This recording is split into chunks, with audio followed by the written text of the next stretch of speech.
Just you can just look at me, just cool. So, DJ, you got almost at signing day. How's this whole experience been for you? How are you feeling right now? It's going really great. Like, as in everything with my coaches helping out and my family and friends and everything. I'm hearing different things from these people. Like, I have family that have been in New York, coaches, popcorn coaches that are from Illinois, and coaches that are right down the road, and friends that went down. Some of my teammates that are down the road, and some of my teammates that are away. And like kids like Khalil Mack that's at Buffalo, and Illinois people, and then just all over. I have like friends and everything that are telling me inside and everything, and like what am I looking at, and because the main thing about it is me having an education first. Like, football someday is going to end, and like I need to have something to fall back on. So the first thing that I need to do is get my education. And so that's going to be a big factor in it. And also playing Attention faculty and staff, the Freshman Academy and the Visual Performing Arts Academy, they're meeting today in the Media Center together. Again, Freshman Academy and Visual Performing Arts will be meeting today in the Media Center at 1:50. Sorry. What? Oh, no, it's fine. Okay. That's not your fault, know. But you mentioned that education's important. What are you kind of interested in? Is that something you figured out yet? Oh yeah, most likely I was thinking about taking communications or psychology or even sports therapy and everything. So or sports psychology, where I can actually stay close to the things the game that I love so much, football, or just sports regardless and everything. But I'll also I want to take a couple business classes, because that's what I really. If something does happen between football, I need to get in something that's going to have a backup plan for me, that I can take care of my family someday. Ms. Curtow, please contact the front office. Yeah. You mentioned there you've had a lot of people talking to you. What's the best piece of advice you've gotten so far, maybe through this?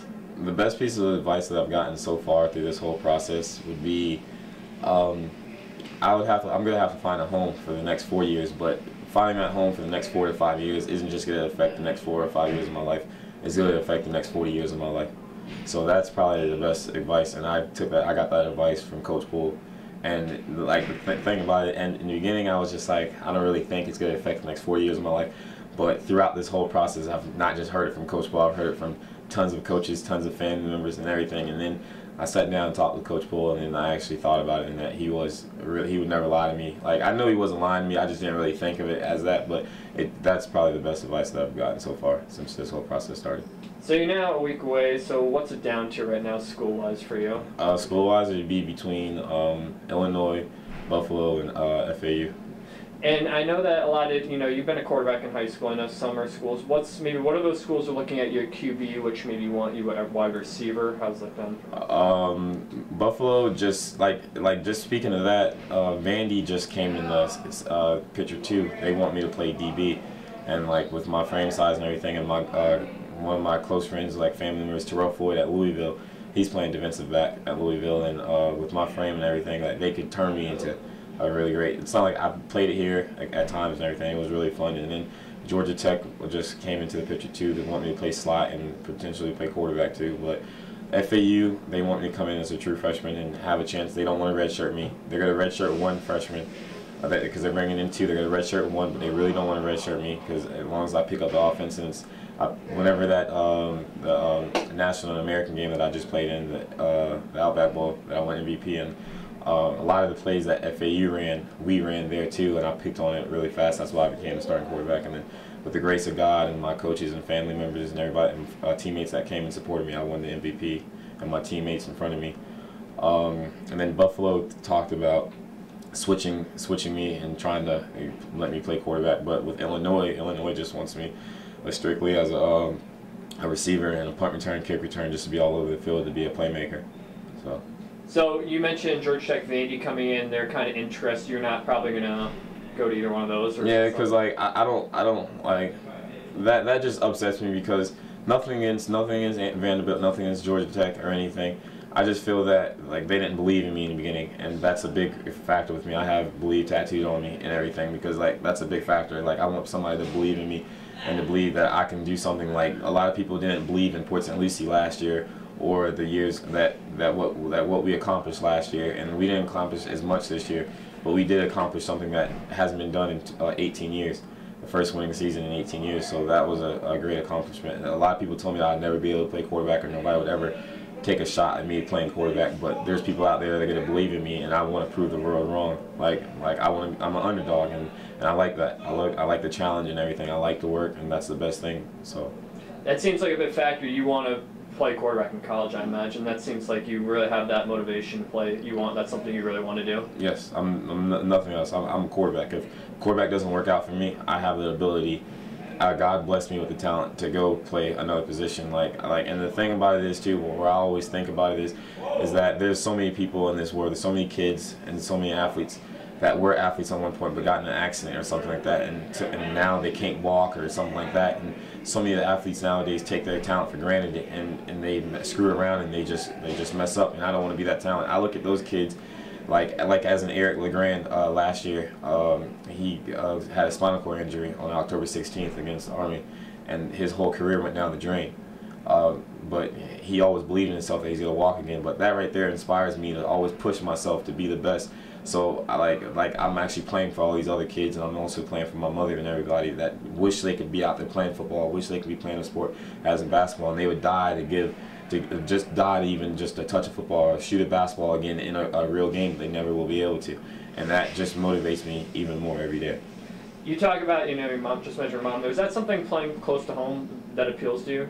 Yeah, that too. But then again, my mother always my mom always told me that no matter where I go, she's gonna come and watch me. That's how she is now. Like all our home, my mom's at every single game. She's been at every single game for the past 4 years. Actually, since Pop Warner football, when I started at 12.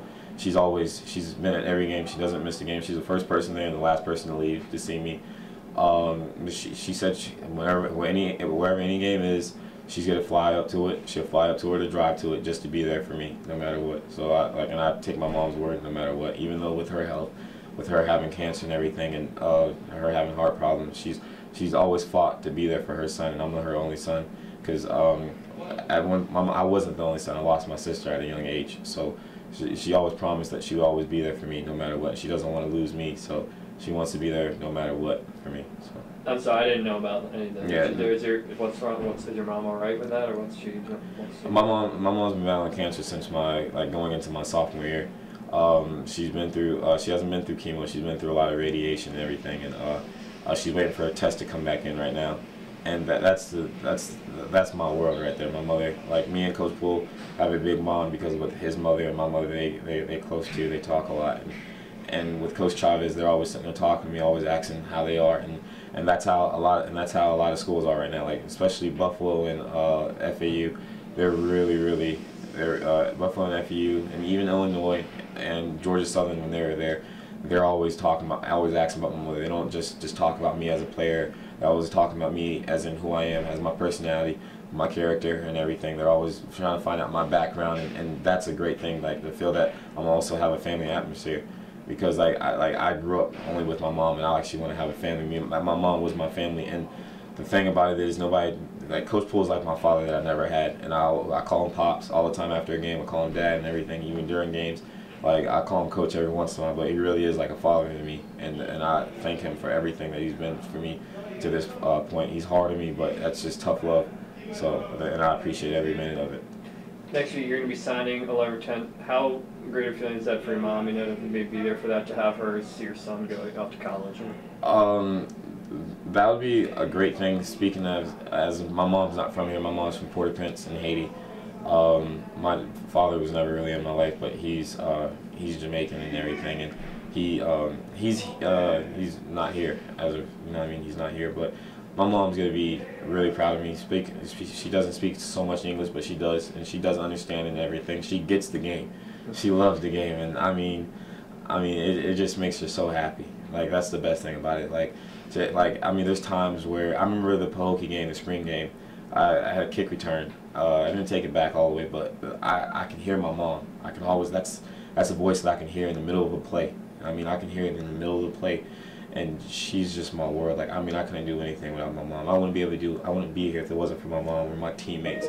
And I thank my teammates for everything they've done for me. And my mom's gonna be I'm happy to have her, because some people would die to have their mother at their signing, and some people don't. Some people don't. And some people have their coaches come up with them because their mother's not here, their mother's away, or their mother's in a home, a special home or something like that.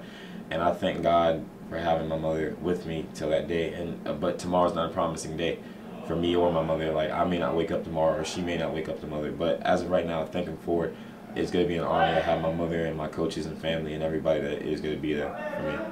You know, you mentioned that. How is that dealing with, you know, you have like such a high profile, you know, football recruitment going on. You obviously have your head screwed on straight with your academics and stuff, and with your mom. How's that relationship kind of juggling all those things right now?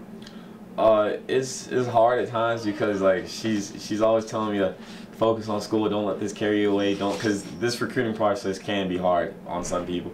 And don't get me wrong, it was hard at one point where, like, I mean, Coach Poole always taught me and told me that it's up to you. I can't tell you where you're going to go or anything, and my mom was also saying the same thing, but whenever you do narrow it down to those schools, all those schools that are recruiting you and everything, and those coaches that spend so much time coming down here, wasting all that money to come and see you, please call them and let them know where you're narrowing it down to them, and thank them all for wasting their time, not wasting their time, but taking their time out to do all these things, and which I did. I called every other school that I wasn't going to, and I still have I still talk to them just to see how they're doing, how their recruiting process is going, even though they know I'm not going there. Like, I'm fine with it. Like, and it was hard to do that. That was a big step, and to do that. And whenever I do make my decision, I know I definitely, when it's close, I will call every other coaches that were still hung in there with me. And I have done that a lot, and it takes a lot of relief off my chest, and that I've done that, because a lot of players won't do that. Some people just leave those, like, let the other coaches hanging. When those coaches took all their time, they didn't have to take their time out to come in and see us. And she's always big on me with that. But she's also, DJ, don't let the football get to you, because football's gonna end someday. Like, you need a backup plan. She asked me that yesterday. So what do you got to do? And I tell her, sometimes just like, I don't know, because she asks me all the time, but she knows that I'm going to have a backup plan. I also love to fish too. So like, I always tell her, like, I always mess with her, if football doesn't work out, I'm just going to be a guy. I'm going to become a commercial fisherman.